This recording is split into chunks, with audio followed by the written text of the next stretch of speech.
परचम परचम परचम परचम परचम परचम परचम परचम परचम परचम परचम परचम परचम परचम परचम परचम परचम संस्कृति का संवाहक परचम, संस्कृति का संवाहक परचम, सरगम का स्वर साधक परचम, जन जन का मन भावक परचम, सुरुचि बोध परिचायक परचम परचम परचम परचम परचम परचम परचम परचम परचम परचम परचम।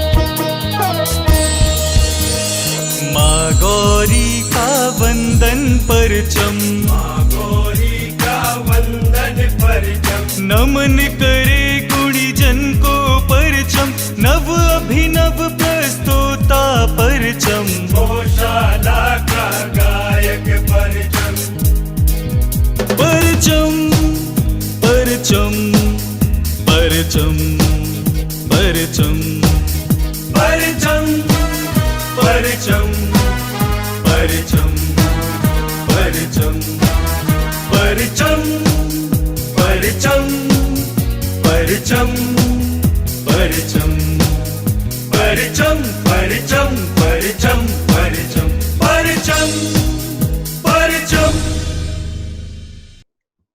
आइए हम सब मिलकर परचम फहराएं, भारतीयता का, राष्ट्रीयता का परचम फहराएं, साहित्य, कला और संगीत का परचम फहराएं, हमारे नए अवतार का परचम फहराएं, कोरोना काल में सेवा कर रहे स्वयं सेवकों का, नर्सों का, डॉक्टरों का परचम।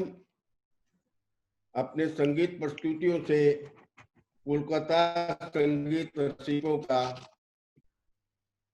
मन जीता है पिछले 1.5 दशक में। उन्हें परचम के कार्यक्रम का बेसब्री से इंतजार रहता है। इसका श्रेय आप सभी सुधी श्रोताओं को है, जिन्होंने परचम को मजबूती से पकड़ रखा है और परचम का परचम लहरा रहे हैं और बहुत बड़ी सारा संबल बढ़ा रहे हैं।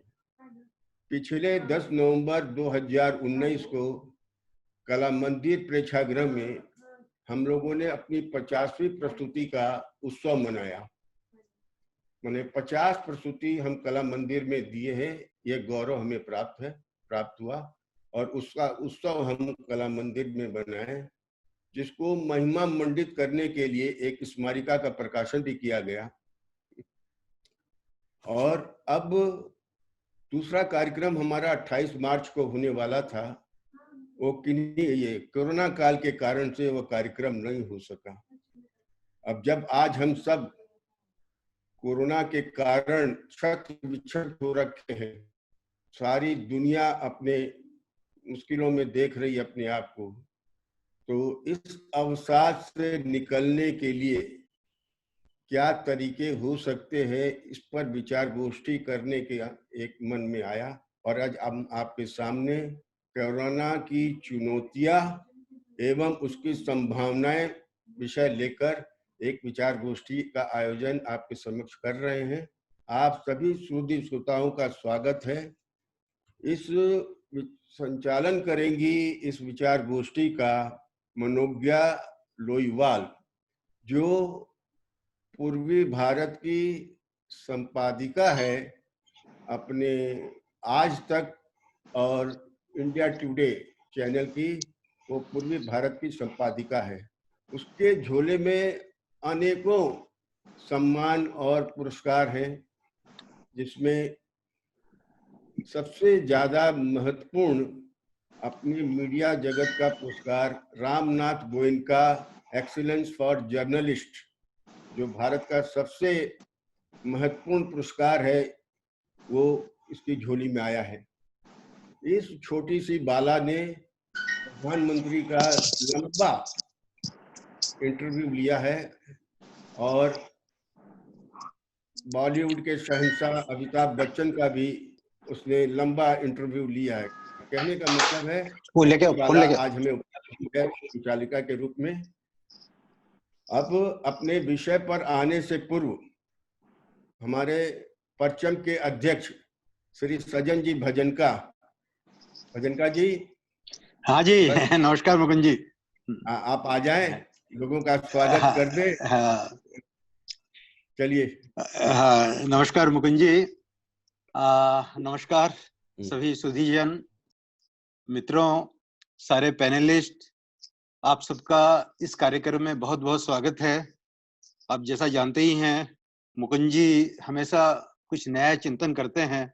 इस बार परंपरा से हटकर, गीत संगीत से हटकर बहुत गंभीर विषय पर आए हैं, जो है कोरोना के हमारे पास क्या क्या भी विकल्प हैं, इससे लड़ने के क्या क्या उपाय हैं। तो मैं आप सबका इस सेमिनार में स्वागत करता हूं और बहुत अच्छे हमारे पैनलिस्ट हैं, उन सबका भी मैं स्वागत करता हूं। सब अपने आप में बहुत सशक्त हस्ताक्षर हैं। सीताराम जी शर्मा, प्रमोद जी शाह, सुनील जी ओझा, प्रकाश जी शायद ज्वाइन नहीं कर पाए अभी तक, और श्री नीलमणि राठी, श्री राधेश्याम जी झंवर। तो हम सबको सुनेंगे, सब अपना अपना विचार रखेंगे, अपने अपने सुझाव देंगे, और मैं इस परिचर्चा को चालू करता हूँ मेरे व्यक्तिगत अभी तक के मंतव्य से। तो जैसा आपने देखा है कि अब तक हमारे सामने रहता था, सबसे महत्वपूर्ण विषय रहता था इस साल क्या कमाएंगे, क्या खोएंगे, आय व्यय का लेखा जोखा करना। इस बार वो गौन हो गया है। अब इस बार जो सामने है लक्ष्य है, वो है कि हम जिंदा रह जाएं, हमारा परिवार स्वस्थ रह जाए, हमारे मित्र बंधु सारे स्वस्थ रह जाएं, देश जल्दी जल्दी समस्या से उबर जाए। तो पैसा तो अब आगे और साल है कमाने के लिए, और जैसा मुझे लग रहा है कि ये साल जो 2021 का साल है, ये तो कोरोना की भेंट चढ़ गया। कोरोना से निकलते निकलते, नियंत्रण में आते आते मुझे लगता है पूरा साल वो हो जाएगा। लेकिन जैसा आप देखें चारों तरफ पूरे देश के अंदर पहले टोटल लॉकडाउन था, और उससे ऑलमोस्ट नॉर्मलसी की तरफ हम लोग बढ़ रहे हैं। चारों तरफ आना जाना, दुकानों का सब खुलना उलना चालू हो गया। बहुत कम है, जैसे सिनेमा हॉल इत्यादि बाकी हैं, धीरे धीरे वो भी खुल जाएंगे। तो हम अब कोरोना के साथ जीना सीख लेंगे। और मेरे ख्याल से जो मेरा व्यक्तिगत मत है कि हम अपने स्वास्थ्य का ध्यान रखें, अपना जो दिनचर्या को ठीक रखें, नियमित व्यायाम करें, प्रातः भ्रमण करें, योग वगैरह जिनकी आस्था है वो योग और प्राणायाम को नियमित रूप से करें, और उससे हमारी रोग प्रतिरोधक क्षमता बढ़ेगी। और फिर कोरोना के लिए हमको अटैक करना ज्यादा इजी नहीं रहेगा। अगर हमारी प्रतिरोधक क्षमता पूरी है, इम्यूनिटी पूरी है, तो कोरोना का हमारे ऊपर आघात नहीं होगा। और उसके अलावा बाकी और पैनलिस्ट कहेंगे, लेकिन मैं अपना एक सुझाव देता हूँ कि होम्योपैथी, यहाँ के एक प्रसिद्ध होम्योपैथ चिकित्सक हैं डॉक्टर रथिन चक्रवर्ती, वो आयुष से भी जुड़े हुए हैं ऑल इंडिया से, और काफी एमडी भी हैं। तो उनसे मेरी बात होती रहती है। तो ये जो आर्सेनिक अल्बा, उसकी आप आर्सेनिक अल्बा 30 की 6 दिन तक लगातार सुबह शाम डोज ले लीजिए, और उसके बाद 1 हफ्ते के अंदर बूस्टर डोज लेते रहिए। तो उससे आपकी प्रतिरोधक क्षमता काफी बढ़ जाएगी और कोरोना होने की कम हो जाएगी। अगर उसके बावजूद भी किसी को कोरोना हो गया या जिन्होंने दवाई नहीं ली उनको हो गया, तब भी पहले आप होम्योपैथी से चिकित्सा प्रारंभ करें। वो साधारण सी दवाइयां हैं, रस्टोक्स, ब्रायोनिया, ईपी का, जैसा जैसा लक्षण होगा उसके हिसाब से ये दवाइयां आपको ठीक कर देगी। तो मैं ज्यादा समय नहीं लेते हुए मुकुंद जी से आग्रह करूंगा या मनोज्ञा से आग्रह करूंगा कि वो निर्धारित कार्यक्रम के अनुकूल कार्यक्रम को आगे बढ़ाएं। धन्यवाद सज्जन जी। धन्यवाद। आप तो आज डॉक्टर की भूमिका में आ गए, मैं देख रहा हूँ। मैं बड़ा अच्छा सुझाव रखा आपने लोगों को, लोग जरूर इसका लाभ उठाएंगे। अब मैं आज का जो विषय है उसको आरंभ करता हूँ। कोरोना काल की चुनौतियां एवं संभावनाएं। लगा दे। मनोज्ञा, आप आओ और विषय का प्रतिनिधित्व करो और इस विचार गोष्ठी का शुभारंभ करो। नमस्कार सभी को, सुसंध्या कहूंगी और स्वागत करेंगे आज खास तौर से कोलकाता से जो जुड़ रहे हैं और कोलकाता के बाहर से जो जुड़ रहे हैं, उनका खास तौर से धन्यवाद कि आप आज सब इस संध्या में हमारे साथ हैं, इस वाद संवाद में जिसमें हम आगे बढ़ने में क्या क्या कदम उठाने चाहिए, क्या करना चाहिए, क्या नहीं करना चाहिए। कोरोना को एक काल का नाम दे दिया गया है, ये अपने आप में कितनी बड़ी बात है कि कोरोना काल के नाम से इसे आने वाली कई पीढ़ियां याद रखेंगी। और मैं सबसे पहले स्वागत करना चाहूंगी परचम के अधिकारियों का, श्री सज्जन जी भजन का अध्यक्ष, श्री महावीर प्रसाद अग्रवाल उपाध्यक्ष, श्री रामानंद रस्तोगी जी उपाध्यक्ष, श्री विमल केजरीवाल जी कोषाध्यक्ष, श्री जितेंद्र तिवारी चौधरी जी मंत्री, और हमारे जितने संरक्षक हैं उनका श्री हरिकृष्ण चौधरी जी, श्री राजेंद्र प्रसाद मोदी, श्रीमती पुष्पा भांगड़, श्रीमती शांता शारदा, आप सभी का स्वागत है। और कृपया उत्साह बढ़ाते रहें। मैं सिर्फ ये कहूंगी कि उत्साह बढ़ाने के लिए सिर्फ इतना ही करें कि स्क्रीन की तरफ हमारे सारे स्पीकर्स को देखते रहें, कृपया इधर उधर ध्यान न दें, क्योंकि जो बोल रहा है उसका ध्यान अगर भटक जाएगा तो हम भी मुद्दे से भटक जाएंगे। मुद्दा बड़ा दिलचस्प है, क्योंकि उसमें हम बात कर रहे हैं कोरोना काल की चुनौतियां और संभावनाएं। वो कौन सी संभावना है जिसे बिना चुनौती के हासिल कर लिया जाता है, और अगर संभावना है तो चुनौती है, और चुनौती है तो संभावनाएं हैं। लेकिन मैं इस साल को एक छोटे से संक्षेप में आपको बोलना चाहूंगी। ये कविता मेरे पिताजी ने मुझे भेजी है और इसकी शुरुआत करने के लिए कहा है कि साल 2020 एक साल ऐसा भी, न अचारों की खुशबू है, न मुरब्बे की मिठास, न अनाज का भंडार है, न दालों का स्टॉक, न आइसक्रीम की ठंडक है, न बर्फ की चुस्की, न गन्ने का रस है, न मटके की कुल्फी, न ऑरेंज की कैंडी है, न कैरी की लौंजी है, न सैर या चौपाटी, न गोलगप्पों की गिनती, न शादियों का कार्ड है, न लिफाफों पर नाम है, न तीजे, न उठावनी, न 10वें की बैठक, न साड़ी की खरीदारी, न मेकअप का सामान, न जूतों की फरमाइश, न गहनों की लिस्ट, न ट्रेन की टिकट है, न बस का किराया, न फ्लाइट की बुकिंग है, न टैक्सी का भाड़ा, न नानी का घर है, न मामा की मस्ती, न मामी का प्यार, न नाना का दुलार, न पापा का आंगन, न माँ का स्वाद, न भाभी की मनुहार, न भाई का उल्लास, न मंदिर की घंटी है, न पूजा की थाली, न भक्तों की कतार, न भगवान का प्रसाद। ये एक साल ऐसा भी है और इसे हम कह रहे हैं कोरोना काल। सदा याद रहेगा ये साल, कुछ को रह जाएगा मलाल कि आखिर क्या कर गया ये हमारा हाल। इसी के साथ मैं स्वागत करना चाहूंगी हमारे सारे वक्ताओं का, जिनको हम सभी जानते हैं, लेकिन फिर भी एक छोटा सा परिचय कुछ सेकंड का मैं जरूर बोलना चाहूंगी। सुशील ओझा जी सबसे पहले वक्ता हैं हमारे, इनके बारे में सभी जानते हैं। कई वर्षों से, या मैं कहूँ कई दशकों से खुद मैं इन्हें देख रही हूँ, जिस तरह से इन्होंने समाज में काम किया है और आगे बढ़े हैं और उत्साह सबका बढ़ाया है। भले ही केमिकल्स का काम करते हो, लेकिन केमिकल्स छोड़ के हर एक व्यक्ति के लिए तैयार खड़े रहते हैं। अगले वक्ता है राधेश्याम जी झंवर, चार्टर्ड अकाउंटेंट हैं, लेकिन हिसाब सिर्फ यहाँ नहीं रखते हैं, हिसाब समाज का भी रखते हैं कि आखिरकार समाज किस दिशा में आगे बढ़ रहा है। तीसरे वक्ता हैं हमारे सीताराम शर्मा जी, भले ही वो ऑनररी कॉन्सल जनरल हो बेलारूस के, लेकिन उसके साथ साथ बंगाल में ऐसा कोई व्यक्ति शायद ही होगा जो उनसे नहीं मिला होगा और उनके साथ किसी तरह की चर्चा या परिचर्चा का हिस्सा नहीं रहा होगा। उसके बाद है नीलमणि राठी जी, नीलमणि राठी जी के लिए मैं क्या कहूँ, वो खुद ही गाकर सबका दिल जीत लेते हैं। भले ही गीत हो या संगीत हो, अपने छंदों से उन्होंने सबके दिल पर अपना राज किया है।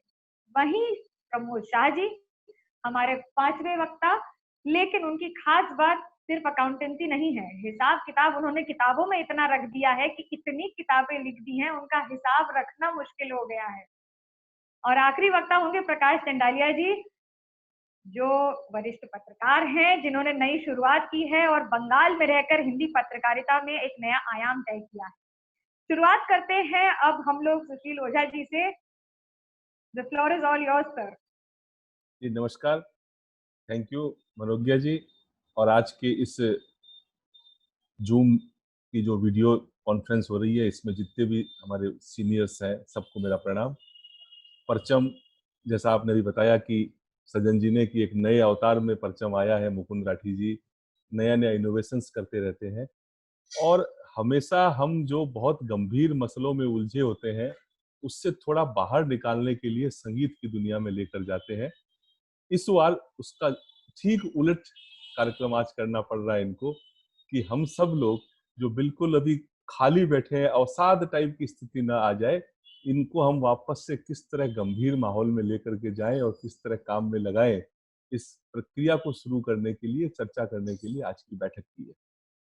इस बैठक में बहुत सारे मैं चेहरे देख रहा हूं जो कलकत्ते के, मैं समझता हूं कि इस पूरे कोरोना काल से जो आपका का विषय है कि इसकी क्या चुनौती है और इसके क्या अपॉर्चुनिटीज हैं, तो ये सारे लोग लीडर्स हैं जो लोग बैठे हैं यहाँ पर। तो डेफिनेटली मुझे पूरा विश्वास है कि आज की जो चर्चा है ये हम सबका मार्गदर्शन करेगी। वंस अगेन मैं सबको प्रणाम करता हूँ, सबको आशीर्वाद के आकांक्षी हूँ कि आज का ये जो समय है, इस समय में इसमें कोई दो राय नहीं कि बहुत बड़ी चुनौती है। और चुनौतियों पर मैं बहुत ज्यादा बात इसलिए नहीं करना चाहता कि जितने लोग हैं चुनौतियों से हम सब लोग रूबरू हो रहे हैं, दो हाथ हर व्यक्ति को करना पड़ रहा है। हर व्यक्ति सोच रहा है कि आखिर मैंने इतने वर्षों में अपनी जीवन शैली को, अपनी कर्म शैली को किस प्रकार चलाया था, whether it was right, whether it was wrong, मुझे आगे क्या करना चाहिए। हर व्यक्ति की अपने अपने हिसाब से चुनौतियां हैं। चुनौती कॉमन एक ही है कि ये संकट का समय है हम सब के लिए, लेकिन उसकी डिटेलिंग हर व्यक्ति की अपनी अपनी है। हर व्यक्ति समझ रहा है कि 25 मार्च को लॉकडाउन हुआ और 5 अप्रैल से 10 अप्रैल के बीच जो व्यापार करने वाले हैं, इंडस्ट्री चलाने वाले हैं, उन लोगों के अपने पेमेंट्स, सैलरीज, उनको ठीक से ज्यादा पता है कि उस समय उनकी क्या स्थिति थी। अगर वो कंफर्टेबल थे तो वो उस प्रकार से सोच रहे हैं, और अगर उनको लगता है कि लॉकडाउन के 10 दिन बाद ही हम स्ट्रेस में आ रहे हैं, लॉकडाउन के 1 महीने बाद ही हम स्ट्रेस में आ रहे हैं, तो व्हाट काइंड ऑफ बिजनेस और what style of business we are doing, हम क्या कर रहे हैं, हम कहाँ खड़े हैं। दूसरी बात कि हमने जो नाना प्रकार के आवरण ओढ़ रखे थे, नाना प्रकार के, इसके बिना चल नहीं सकता, उसके बिना चल नहीं सकता, ऑलवेज जीवन का एक बड़ा समय मॉल्स, मार्केट, शॉपिंग, और हम खुद अपनी शॉपिंग और सामान लाने के साथ साथ हमारे जो काम करने वाले लोग हैं, घर के लोग हैं, सब लगे हुए रहते थे एक ही काम में। क्या इस 2.5 महीनों ने हमको कितनी बार बाहर जाने को मजबूर किया, किस चीज की वजह से हमारे जीवन की गाड़ी रुक गई थी, ऐसा क्या हुआ कि हम 2.5 महीनों में बिना बाजार गए भी बहुत तकलीफ पाए, ये सारी चीजें हमने देखी इस दिनों में। और इन चुनौतियों को देख करके इसी ने एक रास्ता हमको बताया कि ये जो पेंडेमिक आई है, पूरे विश्व में आई है, 100 साल पहले भी पेंडेमिक आई थी और आज पेंडेमिक आई है। उस समय जो महामारी फैली थी, उस समय अमेरिका पूरे विश्व का राजा था।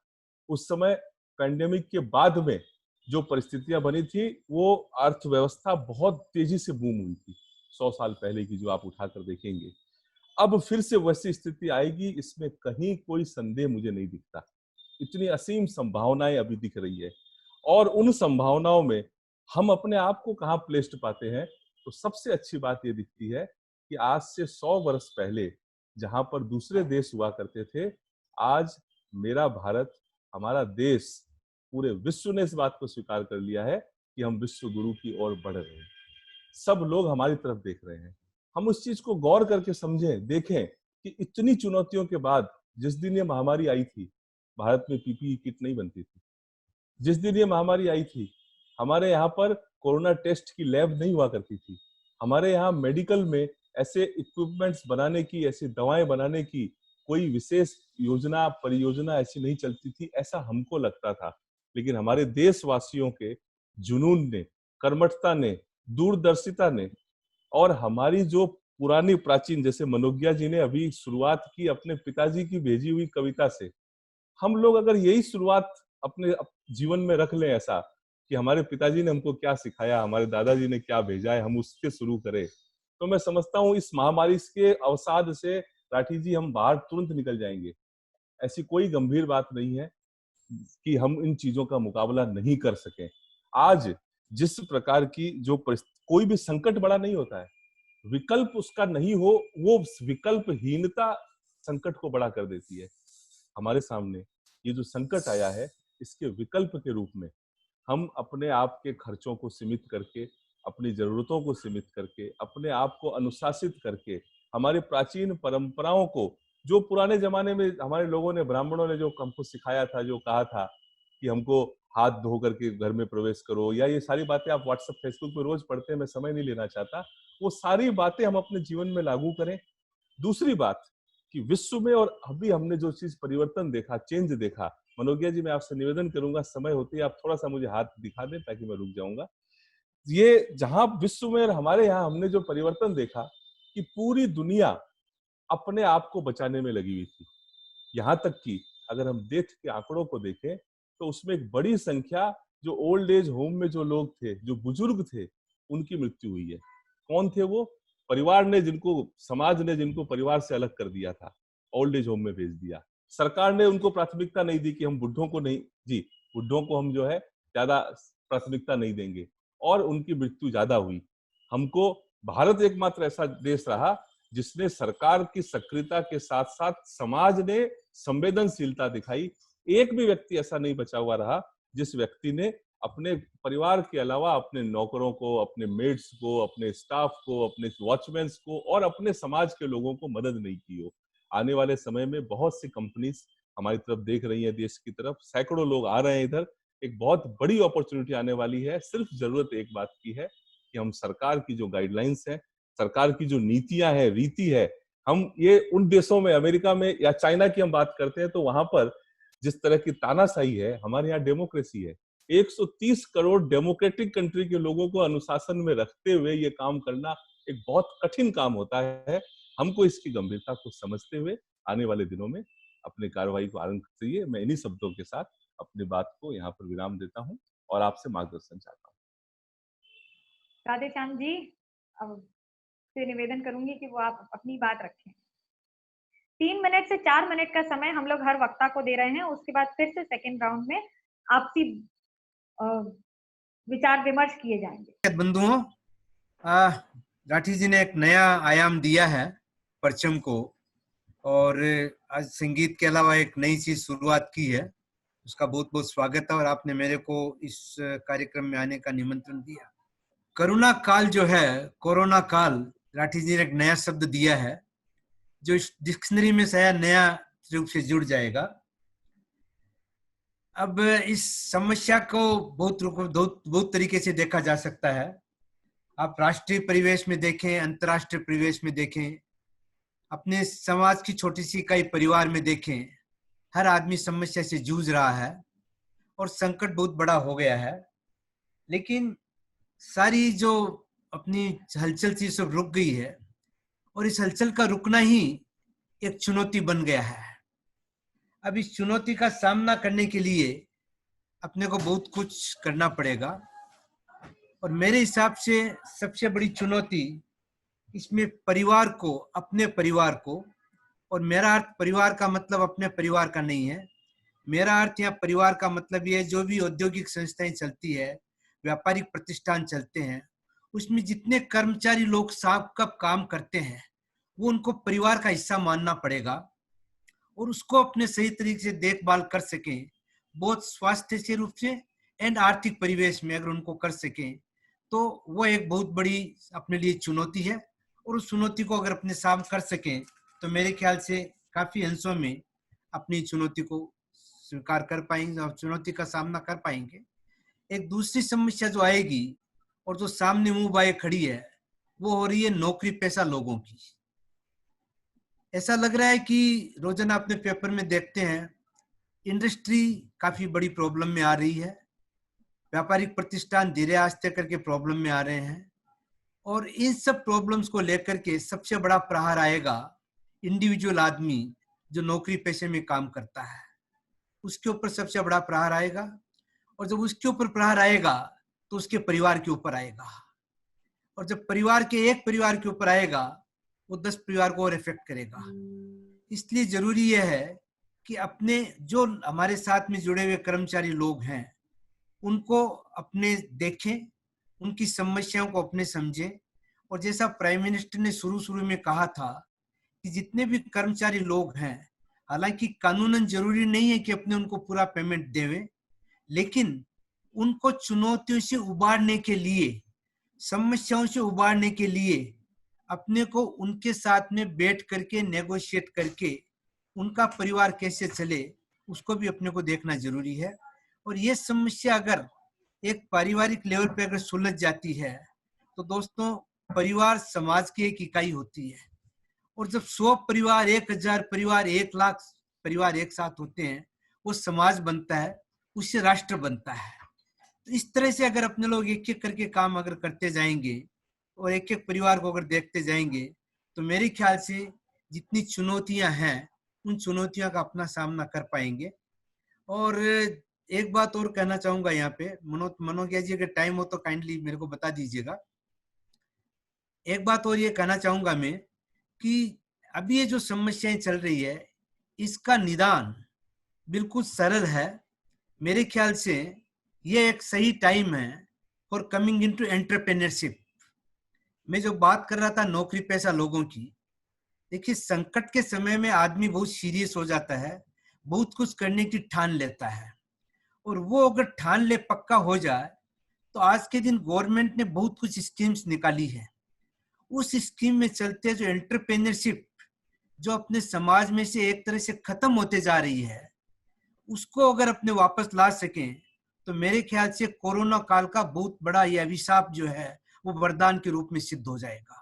इस संकट काल से अपने जो एंटरप्रेन्योरशिप जो थी, जो अपने मारवाड़ी समाज में बहुत ज्यादा थी, वो धीरे आस्ते करके काफी कम होती जा रही है।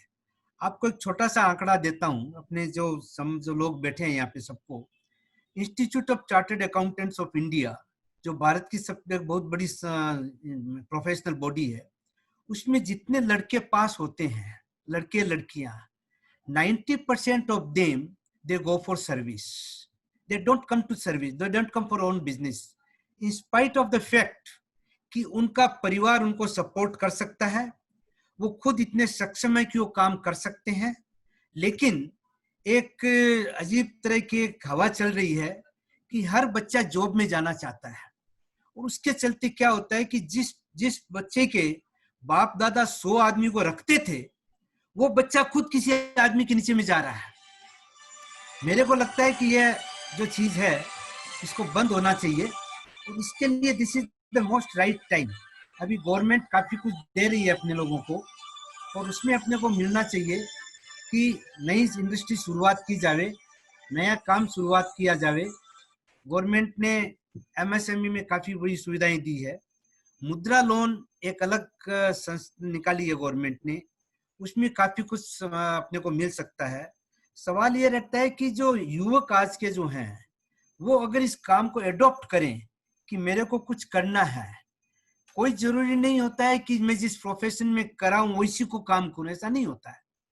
मैं अपने एक्सपीरियंस से बता सकता हूं, और मेरे जैसे बहुत लोग हैं, हजारों लाखों लोग हैं इंडिया में, जो पास एक काम किए, काम दूसरा करें, बहुत सक्सेसफुली कर रहे हैं। तो ये जो संकट काल में, इसमें जो खास तौर से जो नौकरी पेशा लोग हैं, जिनकी नौकरियां जाएगी, अभी चली गई है और जाने वाली है, उनको इसको बहुत ध्यान से देखना चाहिए। और वो अगर कर सकें तो समाज के लिए, उनके परिवार के लिए बहुत कुछ वो आगे बढ़ पाएंगे, ऐसा मेरा अनुमान है। और आई एम श्योर कि अगर इसे अपने कर सकें तो इस संकट काल से अपने बहुत आराम से निकल सकेंगे। एक दूसरी संभावना और इसमें आ रही है, वर्क फ्रॉम होम, ये एक बहुत अच्छी नई चीज इस कोरोना ने अपने को दी है। मैं खुद उसमें काम करता हूं और बिल्कुल नई, जिसको बोलते हैं कभी सोचा नहीं था। आज के जमाने में अपने जो यंग साथी हैं, जो 40 से नीचे वाले हैं, वो इस सबको जानते हैं। आप खुद मेरे ख्याल से वर्क फ्रॉम होम ज्यादा ही कर रही होंगी। तो वर्क फ्रॉम होम की जो कल्चर है उसको अपने को डेवलप करना चाहिए, और वो डेवलप करने से काफी फायदे होंगे। बाहर जाना आना कम होगा, खर्चा कम होगा और काम स्मूथली होगा। तो मेरे ख्याल से मैंने समय ले लिया है। अब अगर नेक्स्ट टाइम में आप मेरे को और समय दो तो मैं जरूर दूंगी। Thank you very much. जी, नीलमणि राठी जी का स्वागत करना चाहूंगी। अब तो थोड़ा सा संगीत के साथ समझा जाए कि आखिरकार कोरोना काल में क्या है संभावनाएं, विपत्तियां और उत्पन्न होने वाली संभावनाएं। सबसे पहले तो मैं मुकुंद जी के साहस की दाद देता हूं कि उन्होंने इस परिचर्चा में मेरा चयन किस आधार पर। तो मुझे लगता है कि मुकुंद जी ने ये अपने आप में एक चुनौती भरा कार्य किया कि मुझे इनवाइट किया। हमारे पूर्व वक्ताओं ने बड़े अच्छे तरीके से नीलमती को हम खोजेंगे या कोरोना काल की बातों को समझाया। सुशील जी ओझा ने बड़े सुंदर तरीके से, और मैं कुछ उसको एक अलग एंगल से कहना चाहूंगा। स्पॉटलाइट है ही नहीं, तो बीच में आवाज आ रही है सर। तो मेरा ये मानना है कि जो संभावनाएं क्रिएट होने वाली हैं, जैसा कि हमारे प्रधानमंत्री ने भी कहा कि इस चुनौती भरे अवसर में, चुनौती भरे क्षण को अवसर में बदला जाए, और उन्होंने एक संकल्प बताया कि आत्मनिर्भर भारत बनाना चाहिए। और भारत कैसे उसके लिए मेरे ख्याल से ये हटेंगे तो आ जाएंगे। सर आवाज आ रही है बीच में किसी की। तो हमारे प्रधानमंत्री ने ये आत्मनिर्भर भारत का एक नारा दिया। अब प्रश्न ये है कि संभावनाएं तो इतनी ज्यादा हैं कि भारत अभी मैन्युफैक्चरिंग हब के और बढ़ रहा है। हमारे यहाँ केमिकल्स है, इंजीनियरिंग है, टेक्सटाइल है, ऑटोमोबाइल्स पार्ट है, केमिकल्स है। इन सब के इतनी अपॉर्चुनिटीज आने वाली हैं कि हम उसे यदि उपयोग करें तो एक बहुत बड़ी बात ये होगी। लेकिन उससे ज्यादा मुझे लगता है भारत जैसे देश में, जहाँ लोकतंत्र का एक तरह से बहुत बार दुरुपयोग भी होता है, और उस नाते जब कोई स्कीम या जब कोई रिफॉर्म गवर्नमेंट लाती है जो कि आवश्यक है, स्ट्रक्चरल रिफॉर्म के बिना तो ये अपॉर्चुनिटीज है इनका हम उपयोग नहीं कर पाएंगे। और जब रिफॉर्म लाएंगे तब तरह तरह की बाधाएं उत्पन्न होगी। मैं इसको इस तरह से डिवाइड करता हूं। एक तो चैलेंज है राजनीतिक चैलेंज। प्रधानमंत्री कोई भी स्कीम लाएं या कुछ भी सुझाव दें तो एक ऐसा वातावरण अभी है भारत में कि राजनीतिक विरोध उसका होना ही है, सही गलत जो भी है होना ही है। तो वो एक चैलेंज है, ये कैसे उससे निपटा जाए। दूसरा चैलेंज ये जो हमारी जो रेड टेपिज्म वाली जो प्रणाली है कि एक फाइल को यहाँ से वहाँ जाने में 6-6 महीने लगते हैं, या यूँ कहिए जो हमारी न्यायिक प्रणाली है, तो कभी भी कोई भी ऐसा कुछ साहस भरा कदम सरकार ले या कोई भी हम लोग ले तो कोई न कोई उसको कोर्ट में चैलेंज कर देता है, और उसके बाद में वो न्यायिक प्रणाली में उसमें इतना समय लग जाता है कि हम अपने उद्देश्य से पीछे रह जाते हैं। ये भी एक चैलेंज है। तीसरा चैलेंज मुझे ये लगता है कि समाज के हर वर्ग को इसमें अपना योगदान देना पड़ेगा। छोटा से छोटा जो वर्ग के लोग हैं, चाहे मजदूर हो, चाहे बड़ा व्यापारी हो, चाहे छोटा व्यापारी हो, चाहे एम्प्लॉयर हो, चाहे एम्प्लॉय हो, उनको कुछ त्याग की भावना, ये बात जौहर जी ने कही, वो बहुत जरूरी है। और वहाँ क्या होता है, ये एक चैलेंज बन जाता है कब, जब वर्गों में बांटने की फिर राजनीति आ जाती है। आप कुछ करना चाहते हैं तो वहां पर कोई शाहीन बाग हो जाता है या वहां पर कुछ ऐसी बातें हो जाती हैं कि वो सारा माहौल खराब होता है।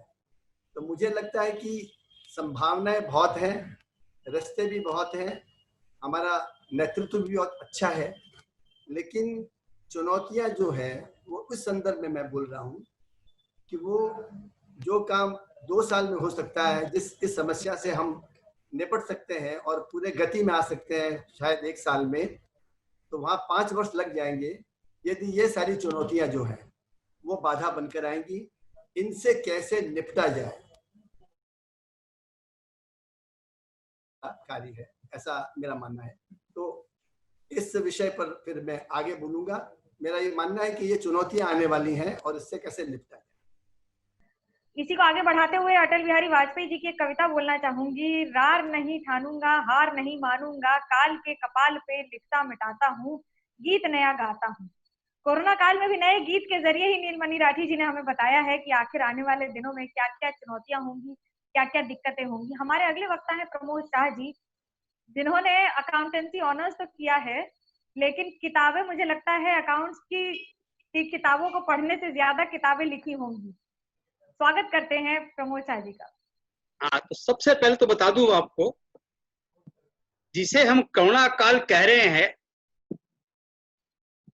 वो जो हम आसुरी सभ्यता में जी रहे हैं, उस भोग काल का एक चैप्टर है कोरोना काल। ऐसे और कई काल आएंगे, तैयार रहना चाहिए मनुष्य को।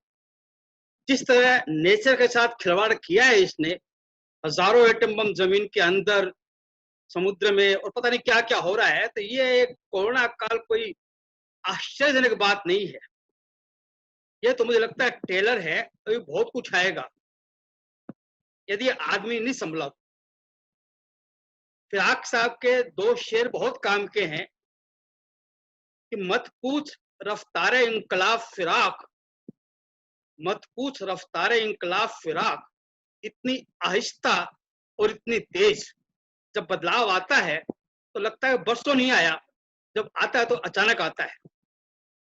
रफ्तारे इंकलाब सलामत रहे नदी, लाखों ही दौर आएंगे आज और कल के बीच। बदलाव की रफ्तार कायम रही तो आज और कल के बीच बहुत दौर आएंगे। हम अपने दायरे से बाहर होके सोचें, अपने परिवार से बाहर होके सोचें, समाज, देश और दुनिया से बाहर होके सोचें, नेचर की सोचें। ऐसा पता नहीं कितनी बार हुआ है और होगा। महाभारत काल, महाभारत का सबूत है, 1000 साल तक महाभारत के बाद क्लाइमेट चेंज हुआ हिंदुस्तान में, दुनिया में। और सरस्वती नदी, जो कि जिसका कि 8 माइल चौड़ा पाट था, वो समुद्र में जाके मिल गई। ऐसे पता नहीं इस धरती ने क्या क्या दृश्य देखे हैं। मैं आज सिर्फ बुनियादी बातें करूंगा। पिछले 200 साल की बात देख लें तो 1817 में, 2 साल पहले कोलेरा आया था। 18 से 24 के बीच करोड़ लोग के ऊपर गए थे। अभी चर्चा की कि 20 शताब्दी शुरू हुई थी, तब स्पेनिश फ्लू और प्लेग आया था। अब ये आई है। आज लोग कहते साहब ऐसा कभी हुआ नहीं कि सब लॉकडाउन हुआ हो गया। पहले इस संभावना ही थी लॉकडाउन होने की। पहले इंफॉर्मेशन टेक्नोलॉजी साइंस इतनी आगे नहीं बढ़ी थी कि लॉकडाउन करवा दे। करोड़ लोग मर गए थे। आज साइंस आगे बढ़ी हुई है, आज मेडिकल साइंस इतनी आगे बढ़ी है, लोग जागरूक हैं, कहाँ क्या इलाज चल रहा है उसका पता चल रहा है। इसे अभी तक लोग लाखों में मरे हैं, तो ये नया नहीं हुआ है, पहली बात। तो इसलिए इस काल से भयभीत होने की जरूरत नहीं। इसमें दरअसल एक व्यवस्था तो ईश्वर की होती है, नेचर की होती है, एक व्यवस्था आदमी की होती है। दुनिया वैसे नहीं चलती जैसा आदमी चाहता है। आदमी की सोच बहुत सीमित है। जो कुछ हो रहा है अच्छा हो रहा है और दुनिया के लिए हो रहा है। आज दुनिया को सोचने की जरूरत है वो कहाँ जा रही थी। ये मौका दिया है कोरोना ने, ये इसका प्लस पॉइंट है। चुनौतियां दो तरह की होती है, एक तो व्यक्तिगत, एक बाहरी। मेरी नजर में व्यक्तिगत चुनौतियां बाहर से ज्यादा है। हम अपने आप को टटोलना होगा। वो क्या बातें हैं व्यक्तिगत? हमारा बनावटीपन। हर आदमी अपने आप को ईमानदारी से परखे, भागे नहीं अपने आप से, अकेले में मुलाकात करे। हमारा बनावटीपन, हमारा अहंकार, लालच, ऐशो आराम, हमारी आदतें और हमारी फिजूल खर्ची, हमारा अतिशय भोग, हमारा आडंबर और हमारा अननेचुरल होना, प्रकृति से अलग होना। हम इतने अननेचुरल हो चुके हैं कि प्रकृति हमको अननेचुरल लगती है। बहुत क्लियर कट कहा है ऋषि मुनियों ने कि आपके आने का पर्पज है ब्रह्मांड को समझे, जो परमात्मा नाम की एक शक्ति है, ईश्वर शक्ति, वो उसको समझे और अपने आप को समझे।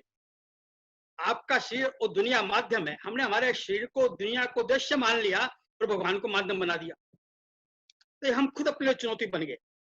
बाहर की चुनौती जो है वो एक तो है कि अब कोरोना काल में किस तरह जिए कोरोना के साथ, और दूसरा बदलता हुआ आर्थिक प्रवेश और नए काम धंधे। तीन चीज होती है इकोनॉमिक की, तीन स्टेज होती है इकोनॉमिक्स की: नेसेसिटी, कंफर्ट और लग्जरी। आज हमें नेसेसिटी पर सीमित होकर थोड़ा बहुत कंफर्ट रख लें, लग्जरी की बात दिमाग से निकाल दें। हम ये सोचना है कि हम कितने लग्जरियस हो रहे थे, बिना बात लग्जरियस हो रहे थे। तो अब ये भी हमारे सामने चुनौती है कि हम अपने आप को कितना क्या रखते हैं। संभावनाएं क्या है? संभावनाएं भी दो तरह की है। एक तो व्यक्तिगत लिहाज से, जरा पुरखों के बातें कर रहे थे तो पुरखों ने कहा है कि एक तो सादा जीवन उच्च विचारों, और एक कभी उधार लेके घी नहीं खाना चाहिए, और उतने पाप पसारे जितने लंबी शोर हो। और कबीर कहेगा कि साईं इतना दीजिए जा मैं कुटुंब सुभाए, मैं भूखा ना रहूं साधनु भूखा जाए। इन बातों पर ईमानदारी से गौर करना पड़ेगा। हम कहाँ जा रहे हैं? टटोलिए अपने आप को ईमानदारी से, बेईमानी मत कीजिए अपने साथ। और व्यापार के लिए हमारे बुजुर्ग कह गए हैं कि भाग्या रे भाग्या तीन जना, पूंजी कम व्यापार गणा। जो ओवर ट्रेडिंग करेगा वो भागेगा, आमदनी कम खर्चा गणा और जोर कम गुस्सा गणा, वो भागेगा। और ये जो है ना, खड़े बाणियों पड़े बराबर, पड़े बाणियों मरे बराबर, बनिया तो चलता रहता है वही ठीक है। तो इस कोरोना काल में नया रास्ता निकालेंगे, चलते रहेंगे। भविष्य जो है व्यापार का, बड़े बड़े विद्वान व्यापार के बैठे, मैं व्यापार के बोलने के लिए क्वालिफाइड नहीं हूं, लेकिन मुझे समझ में आता है कि एक तो अब व्यापारी को कंज्यूमर के पास जाना पड़ेगा, व्यापारी को लेबर के पास जाना पड़ेगा। लेबर जो है यूपी में, बंगाल में, झारखंड में, बिहार में, राजस्थान में बहुत है, पर महाराष्ट्र गुजरात में लेबर की प्रॉब्लम है। ये बातें भी ध्यान रखनी होगी। हमें सावधानियां क्या बरतनी है? सावधानियां एक तो शरीर की, हम शरीर के सुख का संयम रखें, शरीर का, हमारे बुद्धि का विकास करें, साहित्य पर जोर दें, हमारे मन को जो है वो ठीक रखें, कला संगीत पे, और हमें जैसा भजने से कहते थे योग ध्यान वगैरह पे। और हमारा आडंबर, धर्म के नाम पर, विवाह पर, जन्मदिन पर, उत्सवों पर हमने इतना आडंबर कर दिया कि उनका महत्व खत्म कर दिया। अब सोचिए आप कि आप क्या कर रहे थे, उसको ठीक करना पड़ेगा। समय का सदुपयोग करें। हम कितना वक्त खराब करते हैं आप खुद देखें। और बेकार की प्रतिस्पर्धा, एक कंपटीशन, अपने अपना कंप्यूटर खोज लेते हैं, हम अपने घर वाले खोज लेते हैं, अपने साधु खोज लेते हैं, अपने साले खोज लेते हैं, अपने दोस्त खोज लेते हैं। पहले कंप्यूटर खोजते हैं, फिर उससे कंपटीशन करते हैं। एक हमने खुजली को खुशी मान लिया। खुजली और खुशी में फर्क है। खुजली करने में मजा आने लगा था आदमी को। तो इन सबको सोचिए। और जहां तक कोरोना काल का सवाल है, कोरोना से कह रहे थे, दो बात यार है, कितनी बातें सुनी है मैंने लोगों से। डॉक्टर मैं तो एक नहीं पूछा हूं कि कोरोना जो है ना, ये एक तरह की खांसी है और इसमें एक ही संक्रमित करती है, तो आइसोलेशन। दो शब्द, एक तो योगी होना और एक माँ का दूध, ये दो याद रखिए बस। मैं समझा, योगी होना मतलब आइसोलेट कर लीजिए, एकांत रखिए अपने आप को। और माँ का दूध, माँ मतलब मास्क, दूध मतलब दूरी, और ध्यान मतलब धवल होना, साफ सुथरा होना। माँ का दूध पीजिए, मास्क रखिए, दूरी रखिए और धवल रहिए, साफ सुथरा रहिए। कोरोना का इसके अलावा और कोई उपाय नहीं है। आप कितनी भैंस डॉक्टर सुन लीजिए, अभी तक तो नहीं है। कल कोई गोली निकल आए, इंजेक्शन निकल आए, वैक्सीनेशन, वो दूसरी बात है। तो माँ का दूध और योगी ये है। अब 5 बातें बस ख्याल रखें मेरे हिसाब से 5 बातें व्यक्तिगत और एक आध व्यापार की। व्यक्तिगत बात यह है कि एक परम शक्ति है जो दुनिया चलाती है, ये याद रखें। और दूसरा, प्रकृति के साथ खिलवाड़ न करें, प्रकृति के साथ जीना सीखें। और तीसरा, हो सके तो अपनी क्षमता के भीतर किसी की सहायता करें दूर दूर तक, और अपनी आवश्यकताओं को सीमित रखें, अपनी आदतों पर कंट्रोल रखें और निर्भय होकर जिए। मर मर के जिए तो न जीना है न मरना है। जो डर डर के जिएगा वो न जी सकेगा न मर सकेगा। सकारात्मक जिंदगी जिए, आनंद के भाव से जिए। ये सोचिए यदि हम मर जाएंगे तो भी जितना वक्त बचा है मस्ती में जिए, और जिंदा रहेंगे तो मस्ती में जिए। डर डर के जिए तो न जिएंगे न मरेंगे, बात याद रखिए। और इकोनॉमिकली अपने आप को जितना स्ट्रोंग हो सके स्ट्रोंग करें, चेष्टा करें और नए नए आप आयाम खोजें क्या हो सकता है।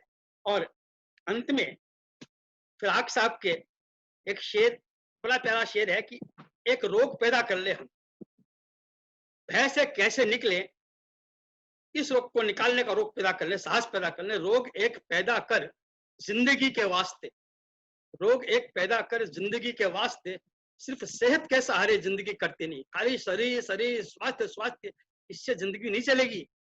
एक साहस पैदा कीजिए। और बस इस बात से खत्म करता हूं कि हम बहुत उम्मीद रखते हैं और निश्चित रूप से आने वाली दुनिया बदलेंगे, नए तरीके की दुनिया होगी, उससे अच्छी दुनिया होगी, एक अनुभवी दुनिया होगी। फिर आपके इस मुबाई के साथ कि 100 रंग से दुनिया को हम आबाद करेंगे, 100 रंग से दुनिया को हम आबाद करेंगे, हम उसकी सुहागन की तरह, हम 100 रंग से दुनिया को हम आबाद करेंगे। हर गांव पे दुनिया नहीं ईजाद करेंगे, हम उसकी सुहागन की तरह शाद करेंगे, हम उसको सुहागन की तरह शाद करेंगे। धरती की हमी उजड़ी हुई मांग भरेंगे, धरती की हमी उजड़ी हुई मांग भरेंगे। हम जिंदा थे हम जिंदा है हम जिंदा रहेंगे, हम जिंदा थे हम जिंदा है हम जिंदा रहेंगे। इस भाव से जिए, मस्त रहें, खुश रहें, औरों खुश करें। धन्यवाद। धन्यवाद प्रमोद जी। मस्त रहें, स्वस्थ रहें और कभी कभी पस्त भी रहें, क्योंकि जो उजड़े हुए चमन की बात कर रहे हैं उसमें सबसे ज्यादा योगदान इंसानों का ही है कि जो आज हालत है वो इंसानों ने ही की है। और जो आपने स्वास्थ्य की बात कही उसमें कोई दो राय नहीं है कि जितना शारीरिक स्वास्थ्य जरूरी है उससे कई गुना ज्यादा इस समय मानसिक स्वास्थ्य जरूरी है। लोगों के शरीर में जितनी समस्या है उतनी उससे कई गुना ज्यादा समस्या स्ट्रेस की हो रखी है कि आखिरकार इसका करें क्या। सोच विचार पर किसी तरह का कंट्रोल नहीं है किसी का, जिसकी वजह से ये समस्या हो रही है। अगले हमारे वक्ता हैं सीताराम शर्मा जी, जिनसे अनुरोध करूंगी कि वो आए और अपनी बात रखें 5 मिनट। बड़ी खुशी है मुझे कि बाकी वक्ताओं के बोलने के बाद मुझे समय मिला है। लॉकडाउन का आज 80वां दिन है और इसने 187 देशों को प्रभावित किया है। सारी दुनिया में एक बड़ी संख्या में लोगों की मौत हुई है और बड़ी संख्या में लोग संक्रमित हुए हैं। हालांकि एक बात कहना चाहूंगा कि दुनिया में ये पहली महामारी नहीं है और याद रखें कि यह आखिरी महामारी भी नहीं हुई है। इसके पहले भी महामारी आई है, आगे भी महामारी आएंगी, लेकिन ये जो महामारी आई है ये ज्यादा खतरनाक है क्योंकि ये पहली महामारी है जिसमें जान के साथ साथ जहान को भी खतरा है, जान के साथ साथ जीविका को भी खतरा है। इससे पहले कभी किसी महामारी में जीविका को खतरा नहीं हुआ, जान को खतरा हुआ था।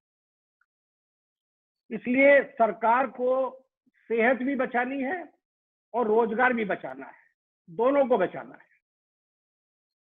मेरी समझ में हमारे सामने 3 मुख्य चुनौतियां हैं। एक चुनौती है आर्थिक, दूसरी चुनौती है सेहत की और तीसरी चुनौती है सामाजिक। मैं इनके बारे में बहुत संक्षिप्त में बात करूंगा। कितनी बड़ी चुनौती है हमारे सामने, प्रश्न उठता है। ये कितनी बड़ी चुनौती है यह 2 बातों पर निर्भर करेगा। एक कि आने वाले समय में ये कोरोना कितना गंभीर रूप लेगा, पहली बात तो ये है। और दूसरी बात यह है कि कब तक इस पर काबू पाया जा सकेगा। इन दोनों बातों पर निर्भर करता है कि जो हमारी चुनौतियां हैं वो कितनी गंभीर होंगी, कितनी खतरनाक होंगी। अभी एक बात और मैं कहना चाहूंगा, चूंकि ये दोनों बातें अनिश्चित है, इसलिए निश्चितता से कुछ नहीं कहा जा सकता कि हमारी चुनौतियां कहां तक जाएंगी। हालांकि हम जानते हैं सबसे बड़ी चुनौती सेहत की है। जान है तो जहान है, जान है तो जीविका है। हमको पहले अपनी सेहत को बचाना है, उसके बाद निश्चित रूप से जीविका को बचाना चाहेंगे। देखिए, चूंकि कोरोना की स्थिति कितनी गंभीर होगी और कब तक रहेगी यह कोई बोल नहीं पा रहा है, इसलिए जान की चुनौती के बारे में हमको अधिक सावधान रहना है। एक बात और मैं कहना चाहूंगा, लोग कहते हैं इससे भयभीत मत होइए, मैं कहता हूं थोड़ा भयभीत होना आवश्यक है। एक और बात स्पष्ट करना चाहूंगा कि कुछ लोग सोच रहे हैं कि जब वैक्सीन आएगा तो उसके बाद जो भय है या डर है या कोरोना है वो कम हो जाएगा। कोई आवश्यक नहीं है कि कोरोना का वैक्सीन का आविष्कार हो। दुनिया में इसके पहले कुछ महामारी आई है जिसका वैक्सीन आज तक नहीं निकला है। HIV एड्स का आज तक कोई वैक्सीन नहीं निकला है, और भी है, इसलिए कोई आवश्यक नहीं है कि इसका वैक्सीन निकलेगा। अब मैं बात करना चाहूंगा कि जो हमारे सामने सेहत की जो चुनौती है उसके बारे में सरकार ने जो निर्देश दिए हैं उनका पालन तो करना होगा। बाकी तो आजकल सोशल मीडिया सुबह से लेकर रात तक हमको दवा बताती रहती है, इलाज बताता रहता है। उनमें से कुछ पर आप विश्वास कर सकते हैं, कुछ पर आप विश्वास मत कीजिए, क्योंकि सोशल मीडिया जितना अनरिलायबल हो गया है, मैं नहीं समझता हूँ कोई मीडिया अनरिलायबल हुआ होगा। इसलिए जो भी आप करें वो सोच समझकर अपने डॉक्टर से बात करके उनका परामर्श लेकर उनकी सलाह लेकर आप करें। आपकी इम्यूनिटी को बढ़ाना है, ये सब जानते हैं।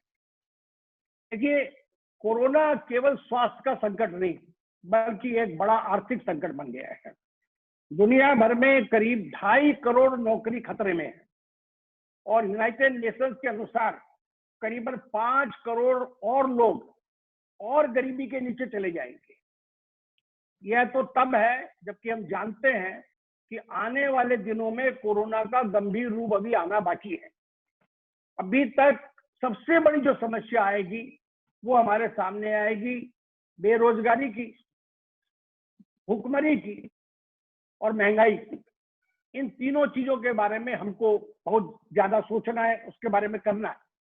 आज भी दुनिया में करीबन 82 करोड़ लोग जो है वो भुखमरी के शिकार है। महामारी और भुखमरी अगर दोनों साथ आ जाए तो मैं समझता हूं उसको संभालना बहुत मुश्किल हो जाएगा। जहां तक अर्थव्यवस्था का सवाल है, हम जानते हैं कि आज हमारी कोरोना से पहले ही हमारी अर्थव्यवस्था ढलान पर थी। उसको पटरी पर हम लाने का प्रयास कर रहे थे, तब तक कोरोना आ गया। आज कारोबार बंद है, कारखाने बंद हैं, राज्यों के खजाने खाली हो रहे हैं। एक अनुमान है कि जुलाई अगस्त तक अगर रेवेन्यू नहीं बढ़ा, GST का रेवेन्यू नहीं आया, तो कई राज्य सरकारें नौकरियां नहीं दे पाएंगी, तनख्वाह नहीं दे पाएंगी। और सबसे बड़ी बात है, यूं ही अगर चलता रहा तो भारत की, हमारे देश की पिछले 3 साल की जो कमाई है वो धुल जाएगी। लॉकडाउन के चलते 12 करोड़ नौकरियां चली गई हैं और जाने की संभावना है, क्योंकि कोरोना का जो सबसे बुरा समय है वो अभी तक नहीं आया है। एक बात और मैं कहना चाहूंगा कि जो व्यापार के बारे में बात हुई है, धंधे के बारे में बात हुई है, आज हमारे देश में एक अनुमान लगाया गया है कि 3% हमारी कंपनियां, जितनी हमारी कंपनियां उसका 3%, और जितनी हमारी MSME है उसका 25%, और जो हमारा रिटेल ट्रेड है उसका 6% जोखिम के घेरे में है। जोखिम के घेरे का मतलब है वो दिवालिया हो सकते हैं, जो कि दिवालिया होने के कगार पर है। मध्यम वर्ग के सामने तो ये संकट जो है वो पहाड़ जैसा खड़ा है। सवाल ये उठता है कि सरकार के पास इन चुनौतियों का सामना करने के लिए साधन है कि नहीं है, किस तरह से इन चुनौतियों का सामना करेंगे। सरकार के पास पर्याप्त साधन है। सरकार के पास आज 500 अरब डॉलर का फॉरेन एक्सचेंज है, जो करीबन रुपयों में 33 लाख करोड़ के बराबर है। सरकार बैंकों के पास 5 लाख करोड़ रुपया नकदी है। हमारे पास अनाज पर्याप्त है, हम जितनी हमको जरूरत है उससे दुगना अनाज हमारे गोदामों में भरा हुआ है, लेकिन सरकार असमंजस में है। क्या करे? सरकार आपको पैसा दे या नहीं दे।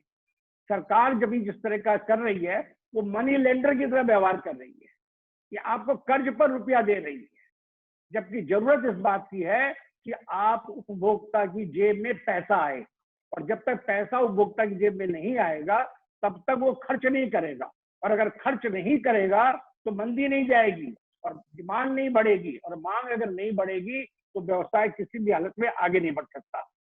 कोरोना की वजह से हमारी जो अर्थव्यवस्था है वो करा रही है। सरकार को सबसे बड़ी प्राथमिकता है कि हमको अपने मझोले और जो छोटे उद्योग है उनको दिवालिया होने से बचाना होगा। यहाँ मैं कहना चाहूंगा, मनोज्ञा जब लगे मेरा समय हो गया तो मुझे इशारा कर देना। 1 मिनट और। अर्थव्यवस्था को मुख्यतया देखिए 2 बातों पर निर्भर करेगा कि किस तरह से हम अपनी इकोनॉमी को संभाल सकते हैं, दोबारा पटरी पर ला सकते हैं, किस उसको बचा सकते हैं। पहला जो है वो है मनोवैज्ञानिक असर। ये बहुत बड़ी बात है। आपकी इनकम भी हो गई, आपकी जेब में पैसा भी आ गया, आप खर्च करने के मूड में भी है, तब भी लेकिन जो आज मृत्यु का, मौत का, कोरोना का जो भय और आतंक है, उसके चलते आप जो है कितनी बार आप मॉल जाएंगे, कितनी बार आप बाजार जाएंगे, इसके बारे में अनिश्चितता है। चीन में बाजार खुलने के 1.5 महीने तक उनके बाजार और मॉल खाली पड़े थे, क्योंकि भय से लोग बाहर नहीं निकल रहे थे। अभी चर्चा हुई है कि हम लोगों ने अनलॉकडाउन शुरू कर दिया, अनलॉकडाउन 1 चल रहा है। मैंने तो अपने मित्रों से बात किया है, बड़ी संख्या में मित्रों से बात किया है, कोई ऑफिस नहीं जा रहा है। खास करके जो उच्च वर्ग है, जो वो वर्ग है जिसका बिना गए चलता नहीं है, जिसको खाने पीने के लिए जाना पड़ता है, उनको छोड़कर कोई नहीं जा रहा है ऑफिस में, और सब कह रहे हैं कि अभी तो जाएंगे नहीं, जुलाई अगस्त में देखेंगे। तो ये जो मनोवैज्ञानिक असर लोगों पर हुआ है, मृत्यु का जो भय आया है, जब तक ये नहीं जाएगा तब तक आपकी अर्थव्यवस्था में कोई सुधार नहीं होगा। ग्राहक बाहर निकलकर मॉल में नहीं जाएगा, दुकान में नहीं जाएगा, और मांग की जो बढ़ोतरी है वो इस पर निर्भर करेगी। और मंदी का जो उपचार है वो केवल मांग है, मांग के बिना नहीं होगा। साथ साथ जब लोगों के पास काम होगा, उनके हाथ में पैसा आएगा, तभी बाजार में मांग जो है वही अर्थव्यवस्था का चक्र चला पाएगी। दूसरी जो बात है, मैं ये अंतिम बात कहना चाहता हूँ, दूसरी बात है कि सरकार कितना रुपया लोगों की जेब में डालती है। सरकार इसमें हिचकिचा रही है। दुनिया के बहुत देशों ने, अमेरिका से आरंभ करके जर्मनी तक के देशों ने पहला काम किया है, अपने लोगों की जेब में सीधा रुपया डाला है, सीधा धन डाला है, सीधा डॉलर डाला है। क्योंकि अभी हमको ये तय करना है कि कब जो है उपभोक्ता को पॉकेट में पैसे चाहिए, और इसको दुनिया के प्राय देशों ने इस नीति को अपनाया है। साथ ही सरकार को कर में छूट देनी पड़ेगी। अभी देखिए सुप्रीम कोर्ट ने एक राय दी कि सरकार को एक जो वेवर, इंटरेस्ट का, ब्याज का जो वेवर है वो लागू करना चाहिए। सरकार उसके बारे में अभी तैयार नहीं है। अंतिम बात कहूंगा, नौकरी के बारे में, जो वेतन के बारे में, सरकार अभी हमारे यहाँ डिजास्टर मैनेजमेंट एक्ट लागू है। उस एक्ट के अंदर में सरकार कोई भी निर्णय ले सकती है और पूरे देश पर लागू कर सकती है, और सरकार, सब सरकारों को, राज्य सरकारों को मानना पड़ेगा। उसके अंतर्गत सरकार ने एक निर्णय लिया कि आपको हर, जिस दिन से लॉकडाउन हुआ है तब से लेकर अभी तक जो जितने भी दिन हुए, 48 दिन जो हुए हैं, उसकी तनख्वाह आपको देनी पड़ेगी। इस निर्णय के खिलाफ में लोग कोर्ट में गए, और सुप्रीम कोर्ट ने अब जो डिसीजन दिया है, मैं समझता हूं वो डिसीजन जो है वो जो मजदूर है उनके विपरीत जाएगा, उससे उनको नुकसान होगा। सुप्रीम कोर्ट ने कहा है कि ये बात तो हम बाध्य नहीं कर सकते, ये जो मजदूर है और जो मालिक है वो आपस में मिलकर तय कर ले, जिसका कोई मायने नहीं होता है, और ये बड़ी चिंताजनक बात है। मैं आपके लिए कुछ बातें, सामाजिक बातें जो है, अगली बार मुझे अवसर मिला तो मैं रखना चाहूंगा। धन्यवाद। बिल्कुल चिंताजनक बात है, और चिंताजनक इसलिए भी है कि जो करोड़ों लोग, वो मजदूर जो अपने पैरों में छाले लेकर चिलचिलाती धूप में घंटों बिना खाना और पानी के चले हैं, जो मर गए हैं सिर्फ अपने घर तक लौटने में क्योंकि उनके पास खर्च के लिए पैसे नहीं थे, उनके पास अपने लिए एक साइकिल खरीदने तक के पैसे नहीं थे। हालात ये थे कि अपनी साइकिल और अपना सामान बेचकर वापस सिर्फ अपने घर लौटना चाहते थे। तो क्या ये एक ऐसा घर वापसी का दौर है जिसकी वजह से आने वाले दिनों में व्यवसायियों को दिक्कत आएगी? इसका सीधा सवाल मैं पहले सीताराम जी से पूछना चाहूंगी कि क्या आपको लगता है कि ये मजदूरों का जो पलायन हुआ है, इससे अब सबसे ज्यादा बिजनेस कम्युनिटी को, जो हमारी कम्युनिटी है, बाकी जो जितने लोग हैं, उन्हें सबसे ज्यादा दिक्कत होगी, और इसका समाधान कैसे निकाला जाएगा? देखिए, सरकार की सोच स्पष्ट थी। हमारे प्रधानमंत्री ने कहा था कि आप जहां हैं वहीं रहिए। उन्होंने इसकी घोषणा की थी कि आप अगर कहीं पर आप कारखाने में हैं, घर में हैं, वहीं पर रहिए। इसी को देखते हुए सरकार ने एक निर्णय लिया था, कानूनी निर्णय लिया था कि सबको कहा गया था कि आप लोग उनकी तनख्वाह दीजिए, और तनख्वाह देने के लिए कानून उनको बाध्य किया गया था। लोगों ने कानून ने पैसा नहीं दिया। जिस सबको कानून से पैसा नहीं मिला, मजदूरों को लगा कि ये जो लॉकडाउन है वो कब तक चलेगा अनिश्चित है, और हमको नौकरी भी नहीं मिल रही है, मजदूर भी नहीं मिल रही है। और दूसरी जो सबसे बड़ी बात है, हमारी एक परंपरा रही है, हम दुख में सुख में हरदम अपने परिवार के साथ रहना चाहते हैं। हमारे यहाँ शादी विवाह होते हैं तो सारा परिवार इकट्ठा होता है, किसी का मातम होता था हम सब एक साथ इकट्ठा होते हैं। उन्होंने तय किया कि हम वापस अपने घर जाएंगे जहां ज्यादा सुरक्षित महसूस करेंगे। अब ये जो प्रश्न वापसी आने का है, ये बहुत गंभीर प्रश्न है। हालत ऐसी हो गई है, लोग प्लेन का टिकट भेजकर मजदूरों को वापस बुलाना चाहते हैं और मजदूर नहीं आ रहे हैं। मजदूरों को एक जो भरोसा होना चाहिए, दुर्भाग्यवश वो भरोसा न तो सरकार पर हो रहा है, न अपने मालिकों पर हो रहा है। ये चिंताजनक बात है। पंजाब में आज जो फसल काटने का काम है वो प्राय रुका हुआ है, क्योंकि हम सब जानते हैं कि बिहार और उत्तर प्रदेश के जो मजदूर जाते हैं वहां पर वो जो फसल काटते हैं तभी फसल कटती है। इसलिए स्थिति बहुत अच्छी नहीं है। और मैं समझता हूँ ये जो मजदूर है, जो जिस दुर्दशा से वो गए हैं, ये ईमानदारी की बात है कि टीवी पर उनको जिस तरह से देखा, हम लोगों ने देखकर आंखों में रोना आ जाता था किसी भी संवेदनशील व्यक्ति के लिए। आज वो बहुत जल्दी अपने जगह पर वापस नहीं आने वाले हैं। अगर बात करें, हम नीलमणि राठी जी से पूछना चाहेंगे कि आखिरकार आपने कहा कि रिफॉर्म्स और चैलेंजेस हैं बहुत बड़े, लेकिन क्या इनमें रेड टेपिज्म की बात आपने कही, तो क्या आने वाले दिनों में सरकार पूरी तरह से विफल है? और हम एज ए जनता क्या कर सकते हैं इसमें कि कम से कम उन चीजों को स्ट्रीमलाइन किया जा सके, एक जगह पर लाया जा सके कि जो बात आपने कही कि सर्विस क्लास है या फिर बाकी सारे लोग हैं, रिफॉर्म्स, कागजी कार्रवाई तो हो जाती है, जमीनी सच्चाई कुछ और ही होती है। मैंने तो ये निवेदन किया था कि एक संकल्प दिया प्रधानमंत्री ने, भारत आत्मनिर्भर भारत का, और जो स्थितियां उत्पन्न हुई है उसका पूरा विश्लेषण किया सीताराम जी ने, बिल्कुल यथार्थ है वो। मेरा तो सिर्फ इतना ही कहना था कि कुछ भी कर ले, खाली सरकार के भरोसे भी काम नहीं होगा। सरकार कुछ करेगी तो व्यवधान आएगा। अभी सीताराम जी ने उल्लेख किया कि सुप्रीम कोर्ट ने कोई निर्णय नहीं दिया, तो ये जो न्याय प्रक्रिया है इसमें भी रिफॉर्म चाहिए। सुप्रीम कोर्ट को स्पष्ट निर्णय देना चाहिए। ऐसे कई मामले मिलेंगे आपको जहाँ कोर्ट ऐसा निर्णय देती है, उसके इंटरप्रिटेशन 2-3 तरह के निकलते हैं और पक्ष और विपक्ष फिर झगड़ा करते हैं। ये चला आ रहा है हमेशा से। मुझे लगता है कि इस परिस्थिति में यहाँ कोई ऐसा मैकेनिज्म होना चाहिए कि लटकाने वाले निर्णय नहीं चलेंगे।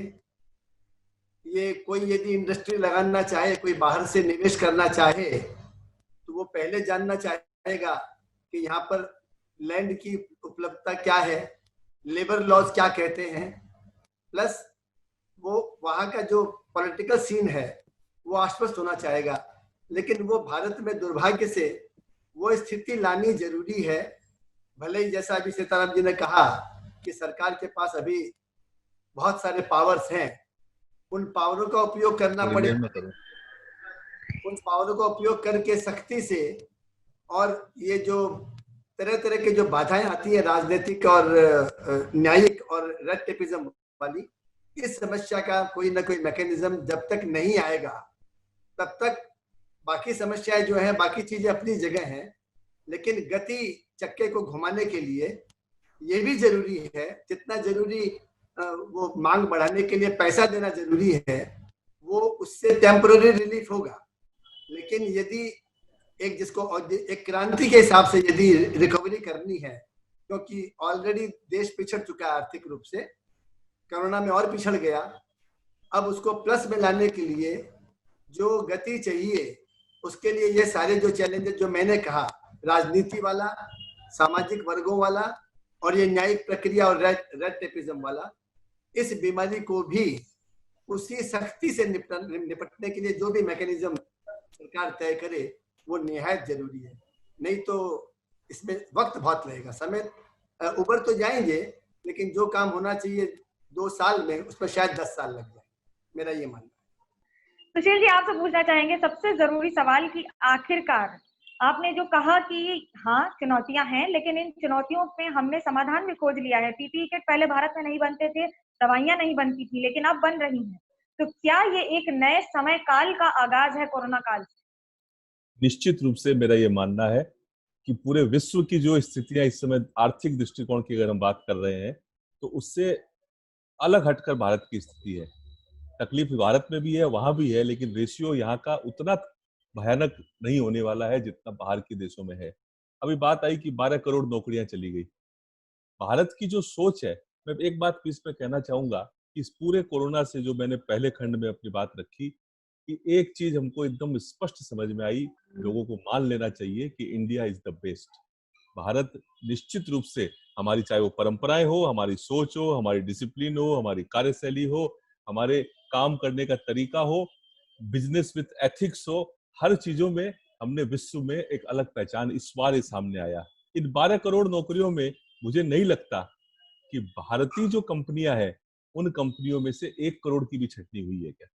11 करोड़ लोग अगर इसमें से निकले होंगे तो वो विदेशी कंपनियों के लोग निकले होंगे। आज भी हमारे लोगों में वो एक जीवटता है। आज भी हम पूरे फर्म, मैंने हमको ये विश्वास है हमारा कि हम, जैसे ये किट की मैंने बात कही, सूरत में लोग साड़ियों का काम करते हैं बहुत बड़ी संख्या में। आज सूरत के 80% फैक्ट्रीज में, कारखानाओं में पीपीई किट बन रही है। इतनी तेजी के साथ वहां पर परिवर्तन हुआ। जो दवाई की कंपनियां हैं, इस सैनिटाइजर लीजिए, जो सबसे आइडियल आइटम था मेडिकल लाइन का, आज सैनिटाइजर की जो पूरे देश में आप देखेंगे जितने अल्कोहल मैन्युफैक्चरर्स हैं, केमिकल वाले हैं, सारे के सारे लोग हम उसमें ट्रांसफर हो गए। तो हमारे यहाँ जो स्किल है, जिसको लोगों ने, बहुत दुर्भाग्य की बात है कि जातिवाद के साथ जोड़ दिया, किसी को अगड़ा बना दिया, किसी को पिछड़ा बना दिया, किसी को अजा जजा न जाने कितने नाम दे दिए। लेकिन भारतीय परंपरा थी कि हर आदमी की एक स्किल हुआ करती थी। हम किसी को खाती, किसी को सोनार, किसी को दुकानदार, किसी को निर्माता, मैन्युफैक्चरर, किसी के जिम में कोई काम, किसी के जिम में। ये स्किल इंडिया की इतनी मजबूत है आज भी कि हम अपने आप, हमने समय के साथ परिवर्तन करना शुरू कर दिया है ऑलरेडी। और मुझे ये लगता है, ये जो मजदूरों की बात अभी आई, ये जितने मजदूर सड़क पर दिखे, टेलीविजन पर दिखे, या जिनको रोटी नहीं मिली, सैलरी नहीं मिली, इसलिए वो लोग चले गए, इसमें अधिकांश मजदूरों की जो समस्या है वो अनऑर्गेनाइज सेक्टर के मजदूर हैं। जो व्यापारियों के यहाँ काम करने वाले मजदूर है, फैक्ट्रीज में जो मजदूर हैं, वो सारे के सारे मजदूरों को तो सुप्रीम कोर्ट जो भी राय दे रहा होगा, लेकिन मुझे लगता है कि अधिकांश भारतीय उद्यमी आज भी इस मत में है कि हम पूरी सैलरी अपने लोगों को देंगे, भले उसको हम डेफर कर लें, भले कुछ दिनों में दें। तो मेरा ये मानना है कि किसी भी रूप में भारतीय उद्यमी, भारतीय उद्योगपति चिंतित जरूर है, सधे हुए जरूर है वो, लेकिन अवसाद में बिल्कुल नहीं है। और इतनी बड़ी चुनौती, सीताराम जी ने बहुत शानदार तरीके से सरकारी आंकड़े बताए हैं, ये भारी चुनौती है देश के सामने। साथ साथ उन्होंने ये भी बताया कि देश की सरकार के पास उतनी क्षमताएं भी हैं। उनका समय आने पर हम इंतजार कर रहे हैं कि जरूर कोई अच्छा निर्णय वो ले। देश की सारी सरकारें, चाहे वो केंद्र हो चाहे राज्य सरकार हो, मेरा ये मानना है कि हर ने अपनी ओर से कोशिश की है कि हम कम से कम प्रभावित हों।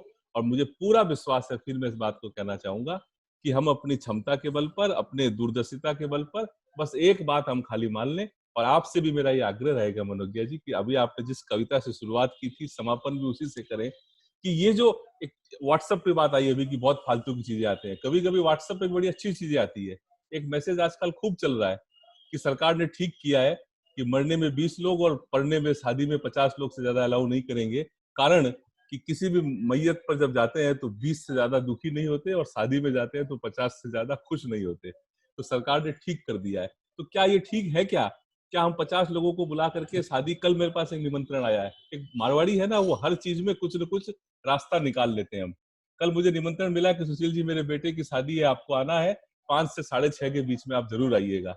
मैंने दूसरे मेरे मित्र को फोन किया, मैंने कहा यार कल शादी है, क्या करें, मैं अकेला जाऊं कि वाइफ को ले जाऊं, या कॉमन फ्रेंड है हमारे। तो उन्होंने कहा आपको कितने बजे का बोला है, मैंने कहा 5 से 6:30। बोले नहीं, उन्होंने 6 घंटे का कार्यक्रम रखा है और हर घंटे 50-50 लोगों को बुलाया है, तो आप तो पूरे परिवार के साथ जाओ और एंजॉय करो। ये जो तरीका है भारतीयों का रास्ते निकाल लेने का, हम जरूर रास्ता निकाल लेंगे। बहुत कठिन समय है, बहुत संकट का समय है, बट इससे हम बाहर निकलेंगे और फिर से विश्व में अपनी अलग पहचान बनाएंगे। आने वाली सदी भारत की है, इसमें कोई दो राय नहीं है। मैं फिर दोहराता हूँ, सुशील जी, देशभक्ति की बातें तो बहुत अच्छी लगती हैं, लेकिन सच्चाई ये है कि 12 करोड़ नौकरियों में जाने वालों में भारतीय भी शामिल हैं और इसमें सिर्फ विदेशी कंपनियां नहीं हैं।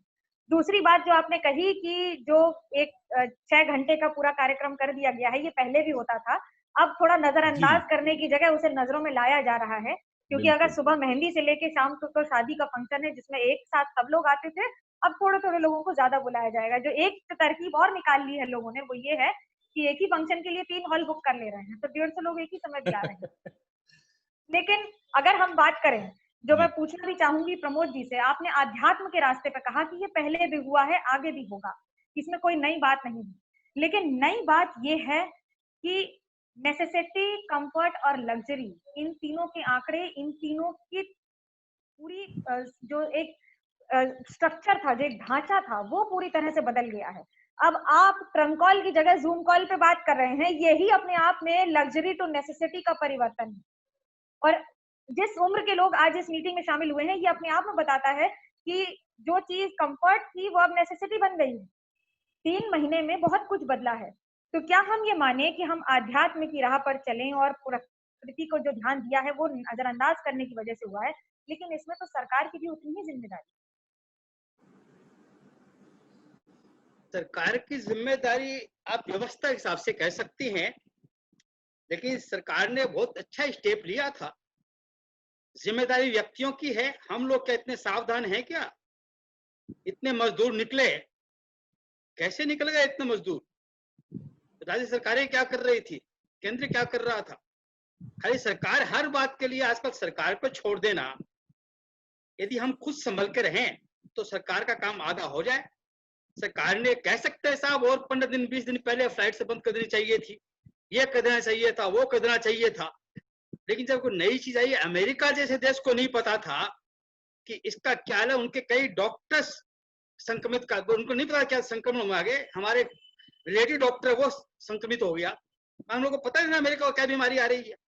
तो सरकार को दोष दे देना ये बात नहीं है। हमारा लालच, देशों का लालच कर चीन ने किया है ऐसा, चीन ने क्यों किया ऐसा? मेरा इशारा उस ओर है, एक मैं बड़े परिप्रेक्ष्य में बात कर रहा हूं, तो उस दृष्टि से बात को देखिए आप।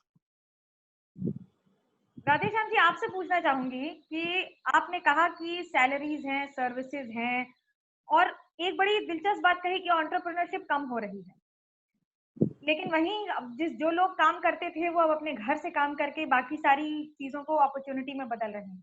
तो क्या हम ये माने कि अभी तक जो सर्विस क्लास था, ये खुद उसके लिए भी दोबारा सोचने का समय है?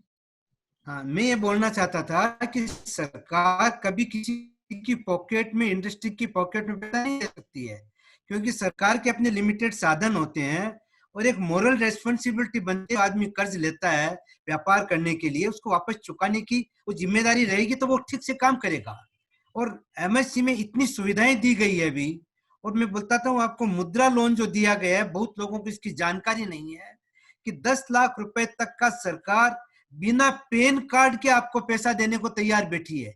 Even they don't require your pan card, आपसे कोई कोलाटरल नहीं मांग रही है। तो ऐसे लोग जो नौकरियां में जाएंगे, नौकरियां जाएगी, इसमें कोई दो राय नहीं है, लेकिन जाने के बाद वो क्या करेंगे?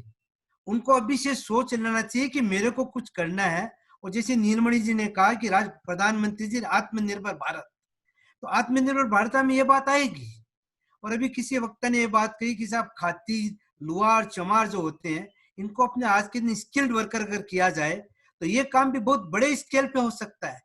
जितनी बड़ी इंडस्ट्रीज है, सबको छोटे लोग चाहिए।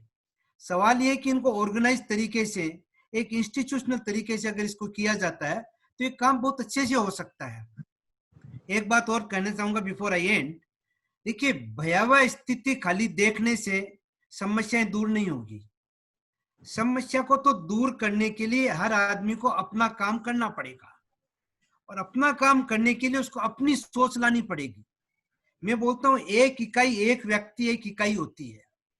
अपने आपको अगर याद हो तो मोरारजी देसाई ने एक बार ये बात कही थी, अपने गत प्रधानमंत्री ने, आप अपना काम करिए, देश का काम आगे बढ़ेगा। तो मैं बोलना चाहता हूं कि अगर मैं अपना काम करता हूं, मैं छोटी इंडस्ट्री लगाता हूं और अपने परिवार का भरण पोषण आराम से कर सकता हूं, तो मेरे जैसे लाखों लोग अगर कर सकें तो देश का डेफिनेटली विकास होगा और भारत एक डेफिनेटली नए ऊपर पहुंच जाएगा, इसमें कोई दो राय नहीं है। और जैसे सबसे बड़ी बात सब वक्ताओं ने कही, सेहत। यस, सबसे पहला काम है सेहत। उसके लिए जरूरी यह है कि प्रिकॉशंस लेके चले। जैसे सबसे पहले भजनका जी ने कहा, होम्योपैथिक दवाई है और जो जितने आयुर्वेदिक कई चीजें आई है सबके सामने आई हुई है, तो अपने उनको लेकर के चले, प्रिकॉशंस लेकर के चले। डेथ रेट कम होगी, डेफिनेटली कम होगी। और उसमें अगर सेहत पूरी कर सके तो मेरे को लगता है कि अपने आगे बढ़ पाएंगे। ज्यादा समय नहीं लेता हूँ। अब वक्ता है, अगर मैंने श्रोता अगर कुछ बोलना चाहें तो वेलकम है। I can reply whatever is asked to me. Manoj ji, मैं एक बात कहना चाहूंगा, एक बात मेरी जी, मैं कहूं? जी बिल्कुल बिल्कुल। जी, दरअसल होता क्या है, आजकल हर आदमी हर बात को सुप्रीम कोर्ट पे डाल रहा है। जो काम सत्ता का है वो सुप्रीम कोर्ट करे, जो विपक्ष का है वो भी सुप्रीम कोर्ट करे या मीडिया करे। तो पहली बात तो सबको अपनी अपनी जिम्मेदारी निभानी पड़ेगी। बिल्कुल। और सरकार को चाहिए कि जो इंडस्ट्रियलिस्ट हैं, जो चेंबर्स हैं, जो प्रोफेशनल्स हैं, उनके साथ बैठ के समझे कि आम आदमी की प्रॉब्लम को किस तरह सुधारा जा सकता है, किस तरह नए बातें लेकर के लोगों को हेल्प की जा सकती है। इस तरह यदि हम देखेंगे, हर आदमी, चाहे सरकार हो, विपक्ष हो, मीडिया हो, धार्मिक गुरु हो, साहित्यकार हो, वो अपनी अपनी ड्यूटी निभाएंगे तो इससे हम आगे निकल सकते हैं। हर आदमी अपने स्वार्थ देखेगा, अपनी वोट बैंक देखेगा या देख, उससे काम नहीं हो सकता। तो दिनकर जी की दो पंक्तियां याद रखें कि हम पर अपने पापों का बोझ न डालें, हम पर अपने पापों का बोझ न डालें, कह दो सबसे अपना दायित्व संभाले। सबको अपना दायित्व संभालना पड़ेगा। धन्यवाद। और कोरोना ने तो बड़े बड़े सितारों को जमीन पर ला दिया है, झाड़ू पोछा बर्तन सिखा दिया है। अभी तो और देखेंगे हुआ क्या है, अभी देखिए। तो कोई अगर कोई सवाल करता है, अगले 2 मिनट है हमारे पास। मैं सुशील जी की बात और प्रमोद जी की बात, उनका जो चिंतन है इसमें, उसको मैं इस तरह से बोलना चाहूंगा, उनकी बात का समर्थन करता हूं मैं, कि यदि नियत में ईमानदारी हो और संकल्प कंस्ट्रक्टिव हो तो उस लक्ष्य की प्राप्ति होना अवश्यंभावी है। यह सिद्धांत है। मुझे लगता है कि हमारे जो अभी भारत सरकार का नेतृत्व है, उनकी नियत में ईमानदारी है, उनकी नियत में शंका नहीं कर सकते। उनका संकल्प आत्मनिर्भर भारत, वो भी कंस्ट्रक्टिव है, बिल्कुल। तो यदि ऐसा है तो सिद्धांत ये कहता है कि प्रकृति स्वयं ऐसे अवसर और ऐसी परिस्थितियां पैदा कर देती है जिससे कि वो लक्ष्य की पूर्ति हो जाए। तो इस आशय में मैं कहना चाहूंगा कि यदि सभी मिल करके अपना अपना दायित्व निभाएं और संकल्प में कंस्ट्रक्टिव संकल्प हो, नियत में ईमानदारी हो, तो हम लोग इस बीमारी से बहुत जल्दी निजात पा जाएंगे और अपने उद्देश्य में सफल भी होंगे। बहुत बढ़िया बात कही आपने, लेकिन उसके साथ साथ ये भी कहना चाहूंगी कि जो लोग आत्मनिर्भर की बात कर रहे हैं। अब समय आ गया है, क्योंकि पिछले 3 महीने में कोरोना ने बहुत सारी ऐसी चीजें, ऐसी बातें सिखा दी हैं जो आपने कभी नहीं की थी, ये सोच कर कि हम कर नहीं सकते हैं। करुणा ने कोरोना को तो दिखा दिया, लेकिन कोरोना ने करुणा नहीं दिखाई है। যেটা আপনি আর আমি সবাই বলছিলেন যে कोरोना कोरोना, সেটা कोरोना হয়ে গেছে। थोड़ा सा बांग्ला में तल्ख अंदाज में भी बोल दिया, क्योंकि जो यहाँ के हैं कम से कम वो तो समझेंगे। मनोगे जी, जुल्म के कारखाने से इंसाफ की उम्मीद, जुल्म के कारखाने से इंसाफ की उम्मीद कर रही हैं आप? अरे उम्मीद पर तो दुनिया कायम है। जुल्म के कारखाने से इंसाफ।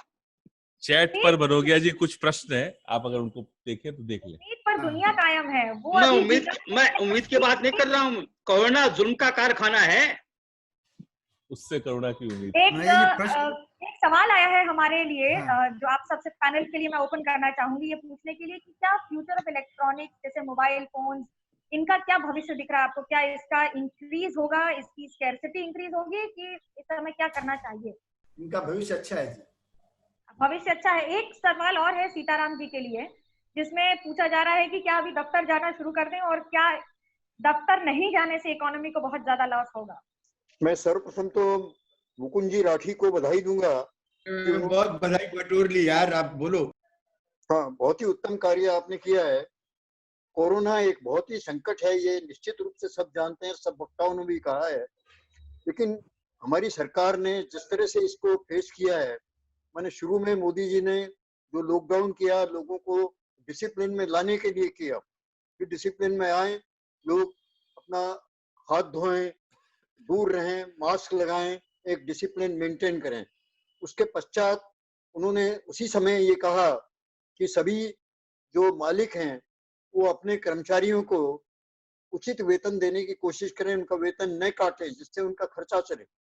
उसके पश्चात सरकार ने जो पैकेज दिया वो एक इस दिशा में पैकेज दिया है कि लोग काम करें, और उसके लिए उन्होंने अपॉर्चुनिटीज दी। मैंने गांव के अंदर में रोजगार बढ़े, मनरेगा बढ़े, ठेले वालों को, रेडी वालों को जो लोन दिया, ये जो आज लोग ये कह रहे हैं कि मैंने लोन दिया, मैंने लोन इसलिए दिया है कि वो अपने पैरों पर खड़े हो सकें। पहले आज जब वो अपने घरों से और बाहर गए थे तो इसलिए गए थे कि वहाँ गांव में किसी तरह के साधन नहीं थे। आज वो शहरों से वापस आए हैं, वो नहीं जा पाएंगे, लेकिन मनरेगा में उनको काफी रोजगार देने की कोशिश की जा रही है, उनको उचित रूप से लोन दिया जा रहा है, सहायता दी जा रही है, नए नए काम वो पैदा करें। तो मैं तो ये कह रहा हूँ कि ये एक दृष्टि से अच्छा होगा कि जो शहरों में इतनी बड़ी आबादी चली गई थी वो धीरे धीरे गाँव की तरफ आई है। गाँव में रोजगार के अवसर मिलेंगे, वो गाँव की उन्नति करेंगे, और शहरों में जो नए लोग हैं जिनके पास रोजगार नहीं है उनको फैक्ट्रियों में जगह मिलेगी। तो इसके कारण से सरकार केवल रुपया देकर करके लोगों को बेकार नहीं करना चाहती, वो चाहती है कि पैसा लेकर के लोग अपने काम में लगें। तो इस चुनौती को हम अच्छी तरह से स्वीकार करें। अब ये सरकारों पर डिपेंड है कि टेस्टिंग अच्छी करें, व्यवस्थाएं अच्छी करें, और नागरिकों का जो सहयोग सरकार को मिल रहा है वो बहुत ही सराहनीय है। इसलिए मैं तो ये समझता हूँ कि कोरोना एक अवसर के रूप में बदलेगा, और निश्चित रूप से हमारे देश में और लोगों को इससे लाभ होगा, आगे रोजगार बढ़ेगा, गांव की उन्नति होगी, गांव में जो लोग आए हैं उनको गांव में काम मिलेगा, और इस कारण से भविष्य हमारा उज्जवल है। ठीक है, हम लोग तकलीफ में हैं, लेकिन सरकार का साथ दे करके, सरकार की जो गाइडलाइंस है उसको पालन करके हम लोग अगर इस समस्या का समाधान करेंगे तो निश्चित रूप से हमें सफलता मिलेगी। धन्यवाद रामांजन जी, आपने खुद ही कह दिया कि ये अवसाद नहीं अवसर है, और इसका सबसे बढ़िया इस्तेमाल हर वो व्यक्ति करेगा जो ये सोच रहा है कि मैं कुछ करना चाहता हूँ और मैं कुछ कर सकता हूँ। वो नहीं जो घर बैठ के सिर्फ और सिर्फ दुख, तकलीफ, संकट और अपनी सारी समस्याओं के अंबार तले बैठा रहेगा। पिछले 3 महीनों से मैं भी रोज निकल रही हूँ। चुनौती बहुत बड़ी है, मेरे से ज्यादा मेरे परिवार के लिए है, जो रोज मुझे घर से बाहर निकलते देखते हैं और कोविड की लड़ाई में एक तरह से इस लड़ाई को जीते, लड़ते और जीतते देख रहे हैं। आप सबसे एक ही निवेदन है, कृपया व्हाट्सएप यूनिवर्सिटी पे ज्यादा ध्यान न दें, उसके फायदे कम नुकसान ज्यादा हैं। पढ़ें और खुद समझें कि जैसे चाय को छान लेते हैं वैसे उसे भी चलनी से छान कर देखें कि क्या बात व्हाट्सएप यूनिवर्सिटी से आपको लेनी है और क्या नहीं लेनी है। मैं ये नहीं कहती कि हर बात आने वाली गलत है या हर बात उस पर भेजी जाने वाली सही है, लेकिन आप खुद भी निर्णय करें। आत्मनिर्भर का सबसे पहला उसूल यही है कि निर्णय आपको लेना है, जितनी भूख लगी है उतना ही खाना है। अगर मुझे करेला सूट करता है तो जरूरी नहीं है आपको भी कर जाए।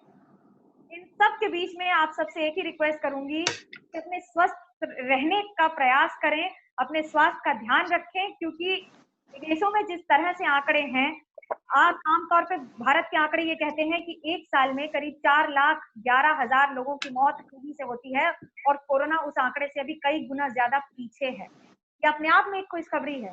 आप ये भी समझ लीजिए कि ये आंकड़े ये भी बता रहे हैं कि खतरा अभी टला नहीं है, लेकिन ये आंकड़े ये भी बता रहे हैं कि हमारे खान पान में वो बातें थी जिसकी वजह से हम आज भी टिके हुए हैं। हल्दी है, तुलसी है, वो सारी चीजें हैं आज जो विदेश में खाई जा रही हैं, खिलाई जा रही हैं कोरोना से बचने के लिए। प्रमोद जी का तो खासा धन्यवाद करूंगी, क्योंकि आध्यात्म की जो बातें उन्होंने कही हैं वो हम सब अगर व्हाट्सएप यूनिवर्सिटी की जगह उनकी किताबें ही पढ़ लें तो ज्ञान का अंबार सचमुच हो जाएगा। और उन सब के बीच में मैं सबको एक ही चीज कहना चाहूंगी, सोच बदलिए, सितारे भी बदलेंगे। मुकुंद जी आपके हवाले। बस धन्यवाद मनोज्ञा। हम अति शीघ्र एक और ऐसा कार्यक्रम करेंगे, उसमें पूरे सुधार के साथ आपके साथ प्रस्तुत होंगे। और हमारा जो संगीत का कार्यक्रम है, ये हर महीने एक कार्यक्रम प्रस्तुति देने का मन बनाया है हमने ये, और परचम की परिचर्चा भी इसी तरह बीच बीच में चलती रहेगी। आज जो कोई भी पैनलिस्ट में आए हैं उन सबको मैं परचम परिवार की ओर से धन्यवाद देता हूं। और जो भी श्रोता ज्वाइन किए हैं, मैं क्षमा याचना के साथ कि जूम तो पूरा फुल हो गया था। तो चलिए, जैसा भी हुआ, जिस रूप में भी हुआ, उसको आप स्वीकार करें और आगे के कार्यक्रम की सूचना आपको अति शीघ्र दी जाएगी। आज के लिए अलविदा, धन्यवाद सबको।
संस्कृति का संवाहक परचम, संस्कृति का संवाहक परचम, सरगम का स्वर साधक परचम, जन जन का मन भावक परचम, सुरुचि बोध परिचायक परचम, परचम परचम परचम परचम परचम परचम परचम परचम परचम परचम।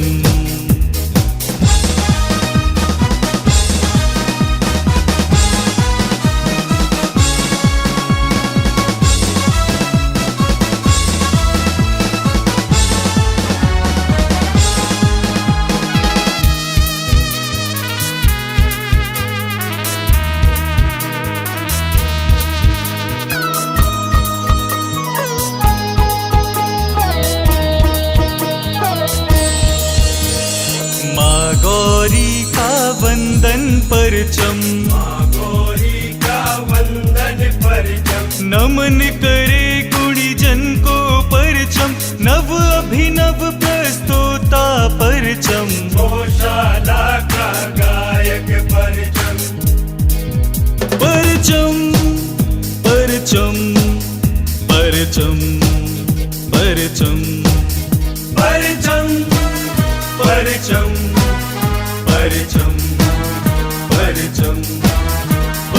परचम परचम परचम परचम परचम परचम परचम